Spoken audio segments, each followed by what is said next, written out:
In 2017, the United States Air Force dropped its strongest non-nuclear bomb in an isolated Afghan province. Officially it was said they attacked a key insurgent stronghold in the area, but there were rumors of something else happening prior to the bombing. This is the real story. Pilots Kate and Johnson from the Royal Air Force are flying over Afghanistan on their way home when they're suddenly attacked by an insurgent group and their planes get hit. Both pilots eject their seats, and when they hit the ground, Kate dreams of her mother and son while holding tightly her locket with a picture of them. Seconds later, Kate is woken up by Johnson, who asks her to play dead while he turns to fire at the insurgents. Unfortunately he's quickly killed, so when a man comes closer to check on Kate, she takes out her own gun, kills the guy, and uses him as a shield to kill the others. Then she says goodbye to Johnson before gathering as many weapons as possible and searching for a place to hide. She also tries to contact her base through the radio, to no avail. One of the insurgents is actually alive and calls for backup, so soon Kate sees trucks coming after her and decides to enter a bunker area with a sign in Russian that she can't read. The doors have chains on them, and before Kate can attempt to open them, the insurgents arrive and open fire, thus she must hide to shoot back. After a few bullets are exchanged, one of the insurgents throws a missile that hits the doors and opens them, giving Kate the chance to sneak inside. The insurgents are coming after her, but the elevator isn't working, thus Kate must carefully go down a set of stairs to reach an area deep underground. Here she finds more signs in Russian and a bunch of beds, but also a row of gas masks and the body of what appears to be a scientist.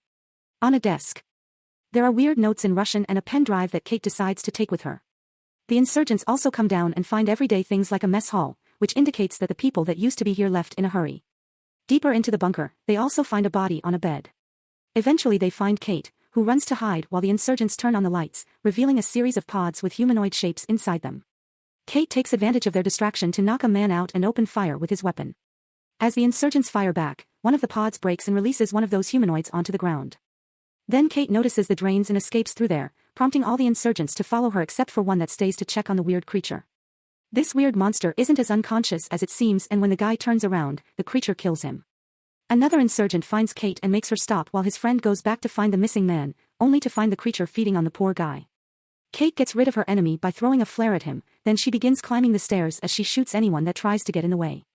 One of the men grabs her ankle and Kate can't shake him off, but suddenly the monster shows up and kills the guy, allowing a terrified Kate to run away.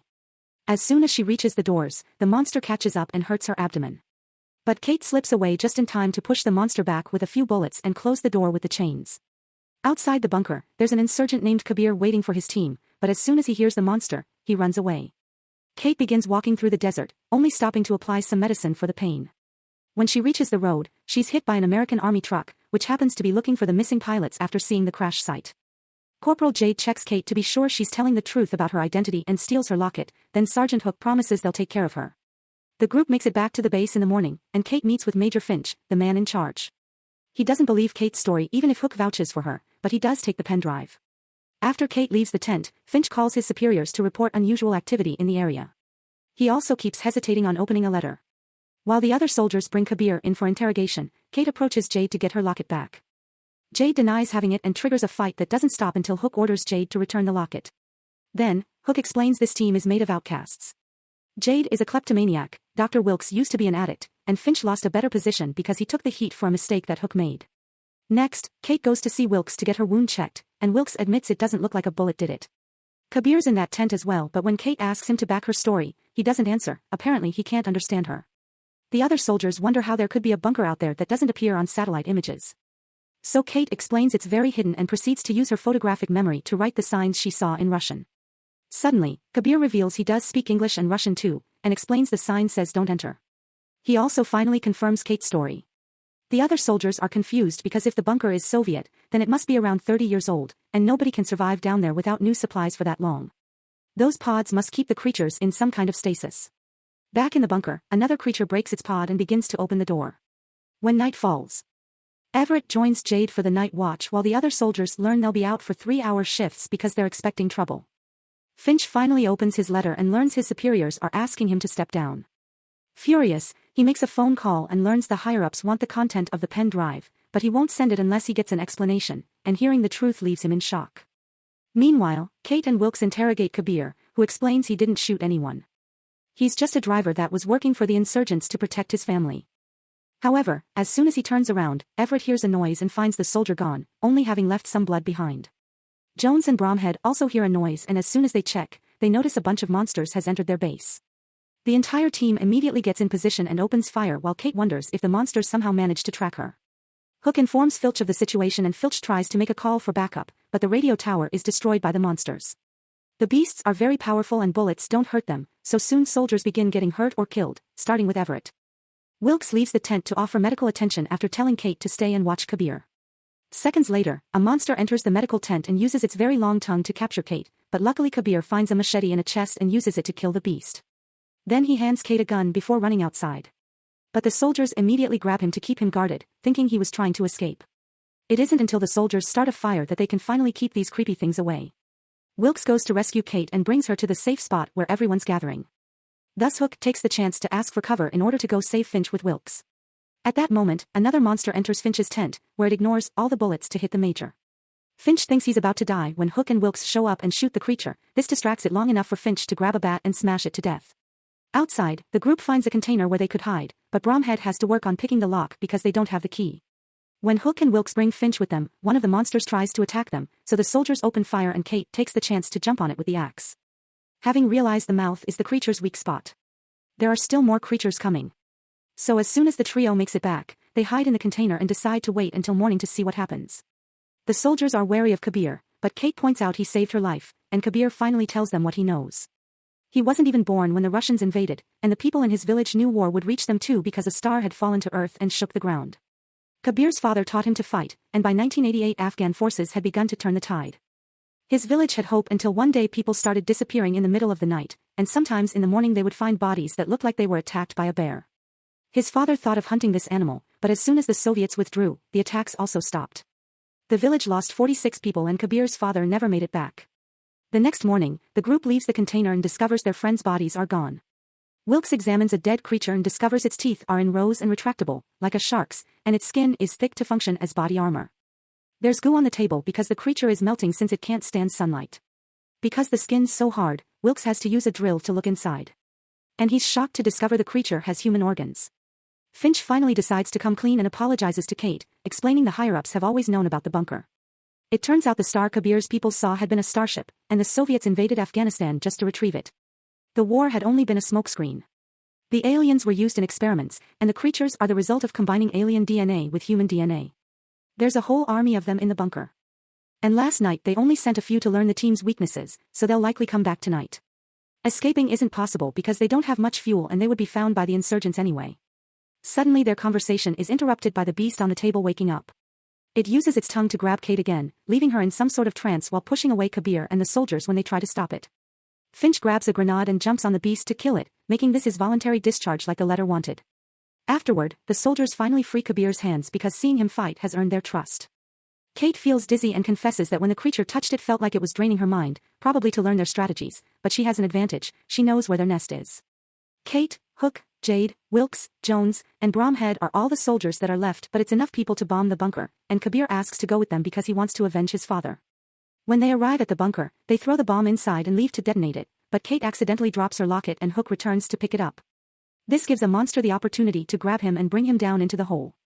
The team thinks they've lost their leader and gets ready for the detonation, but Hook suddenly contacts them through the radio to confirm he's still alive. He doesn't want the team to go back for him and the team agrees, but Kate changes everyone's minds by pointing out that Hook would have done the same for them. Wilkes stays in the truck so he can push and pull the broken elevator for the team, but as soon as they make it to the bottom of the bunker, Wilkes picks up a worrisome message through the radio. There'll be a missile strike in 20 minutes, they probably got the location because of the tracker on the truck. Seeing they don't have much time, the group decides to split to cover more ground more quickly. Meanwhile, Hook discovers there's a beast in the same room as him, and soon he's attacked by its tongue. But he manages to distract it by biting that tongue before killing it with his knife. Afterward, he finds all his friends' bodies and manages to take some weapons from them. As the team searches for Hook, Kabir finds the bodies on the tables and realizes these are the missing people from his village, who probably were the ones that became creatures later. Kate finds a pot on the wall she didn't see before. And when she turns on the light, she discovers the original alien floating around still alive. At that moment, Hook leaves the room and asks Kate for directions through the radio, only to be intercepted by another monster. He runs fast enough and manages to join his team to kill the beast together by shooting at its head, but this leaves many of them without ammunition. Meanwhile outside, Wilkes suddenly finds himself surrounded by insurgents, meaning he has to open fire and defend the entrance on his own. In the bunker, the creatures are hatching out of the pods, and Kate comes to the conclusion they knew they were coming because they read her mind. The team runs out of the pod room and closes the door. The creatures keep hitting it with outstanding strength, so Joan stays behind to hold the door to give the team the chance to escape. As they run down the corridor, Jade hears a noise indicating a monster is coming, so she stays behind too to fight it and protect the team. As soon as the group reaches the elevator, they realize Jade's gone, and Hook decides to go back for her after telling the team to leave if he isn't back in 2 minutes. Jade takes the beast into the mess hall, and after exchanging a few hits she manages to defeat it, only for a second one to appear behind her. By the time Hook arrives, it's too late. The beast has killed Jade. Hook begins fighting the creature with any tools he can find around. Meanwhile, Jones realizes he can't hold the door anymore and lets go of it before detonating the bomb to bring everyone down with him. Hook hears the explosion and hides inside the fridge right before the flames enter the room, killing the beast there too. At the elevator, more monsters are coming and the team is running out of bullets, so Bromhead starts calling for Wilkes to pull them up. Wilkes is still fighting the insurgents, who are now getting inside the truck to fight him hand to hand. Kate, Bromhead, and Kabir also hear the explosion and hide in the elevator for safety at the same that Wilkes finally kills the enemy and activates the truck. Unfortunately, the elevator is too heavy and it pulls the truck down with it, but Wilkes can't stop it because more insurgents are arriving and opening fire on him. More creatures arrive at the elevator, and Kate and Kabir can defend themselves with the axe and the machete, but Bromhead only has his fists and gets killed. The truck outside keeps advancing, so Wilkes has to move out of the way and see it fall. Kabir sees the truck coming and tells Kate to get out of the elevator while he keeps the creatures distracted. Thus when the truck finally crashes, he dies together with all the monsters. Wilkes is captured by the insurgents while Hook returns to Kate's side as a monster follows him. Together both soldiers grab onto the elevator's wires, which quickly take them back up with a quick shot from Hook. As soon as they make it back outside, Kate and Hook shoot the insurgents, saving Wilkes right before he gets killed. At that moment, a plane appears in the sky and drops a missile, so the trio pushes a man out of a car and steals the vehicle to escape the area. The explosion doesn't reach them, although it does push the vehicle off the road. And Kate's sure this bombing came from the government to get rid of the evidence. Her theory is correct because at that moment, special agents land on the base to look for any beast bodies, but they leave when they only find Finch's. Kate isn't worried though because she reveals she has the pen drive with all the intel, a gift from Jade after she used her thievery to take it from Finch. Now they only need to make their vehicle work again. Make sure to subscribe and turn on notifications so you can watch more videos like this. Thanks for watching.